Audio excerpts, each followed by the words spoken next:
আলহামদুলিল্লাহ ওয়াসসালাতু ওয়াসসালামু আলা রাসূলিল্লাহ। মধ্য শাবানের ফজিলত এবং সেখানে করণীয় সম্পর্কে বলেছেন। ফজিলতের ব্যাপারে হাদিস অনেকের কাছে সাব্যস্ত, আবার অনেকের কাছে না। এই অবস্থায় এটার মর্ম কি, কোন জিনিসকে কেন্দ্র করে? উত্তর হলো, শাবানে অনেক আমল, অনেক রোজা সুন্নতি নিয়মে যারা করছে এটা তাদের জন্য। প্রথম পণ্যতে তেলে ওনারা দেখুক তারা কি করছে। এবং আল্লাহ নবী সাল্লাল্লাহু আলাইহি ওয়াসাল্লাম বলছেন, এই মাসে অন্যরা উদাসীন থাকে অথচ আমলনামা উঠানো হয়। এই হাদিসের ভিত্তিতে আমলনামাকে নিয়ে কারা কাজ করছে, এটা তাদের পুরস্কার। আর এটা এই কারণে, এবং দ্বিতীয় প্রসঙ্গের উত্তর হলো সেটাই, যে এখানে আল্লাহ নবী সাল্লাল্লাহু আলাইহি ওয়াসাল্লাম থেকে নির্ধারণ করে এক রাত অথবা একদিনের জন্য কিছুই দেওয়া হয়নি। এটা বিস্তর মৌসুম। এখানে যারা ওইভাবে কাজে লাগাইছে তাদের জন্য পুরস্কার। আল্লাহ মাফ করবেন। এর মধ্যে এরা আগে সন্নিবেশিত হবে, অন্যরা যারা সিরিয়ালে থাকবে আল্লাহ তাদেরকে মাফ করবে, এই আশা। বাস এখানে মাফের জন্য আল্লাহ নবী সাল্লাল্লাহু আলাইহি ওয়াসাল্লাম বলেছেন, যদি হাদিস সাব্যস্ত ধরা যায়। এর চেয়ে বেশি আমরা যদি বলি যে তাইলে এটাকে কেন্দ্র করে আমরা কি করবো, এটা দ্বিতীয় প্রশ্ন করতে হবে ইসলামের কাছে। আমরা তো আর নিজেদের পক্ষ থেকে কিছু বানানোর অধিকার রাখি না। আমাদের হুজুরদের কাছে তো বানানোর অধিকার আছে। তারা এই কারণ ছাড়াও বানাইলে, মানুষ মারা যাওয়ার পরে বানাইছে।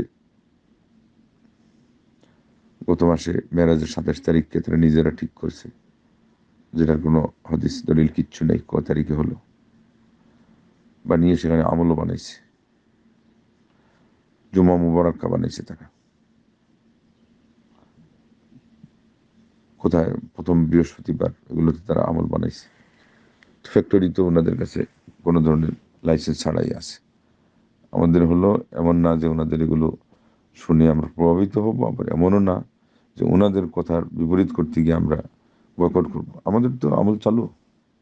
বরং শাবানটাই এমন একটা মাস যেখানে তারা যে বারবার বললে যে আপনারা বেদাত বেদাত বলে আমল কমাচ্ছেন, এখানে তো আমল আর বাড়তেছে সুন্নতি নিয়মে, তারাই কমাই দিচ্ছে। বরং এটা দিয়ে আল্লাহ পাক তাদের দাঁত ভাঙার উত্তর দিচ্ছেন যে বেদাতের মাধ্যমেই আমল কমে, বাস্তবেও কমে। এমনি তো পরিণতির দিক থেকে বেদাতের রেজাল্ট জিরো, বরং এর বিপরীতে শাস্তি। এটার কারণে 73 নম্বর দল থেকে ওরা 72-এ ঢুকে জাহান্নামে চলে যাচ্ছে। আবার কিয়ামতের দিন হাউজে কাউসারের পানি থেকে বঞ্চিত হচ্ছে। কিসের কারণে? বেদাতের কারণে। অতএব বেদাত তো করা যাবে না। যে সুন্নতি আমল আছে সেগুলো করবে। এটা যারা সুন্নতি আমল করতেছে ওদের তো পুরো মাস যেখানে সামনে, সে তারা এক রাত একদিন নিয়ে প্রশ্ন করার যৌক্তিকতাও নেই।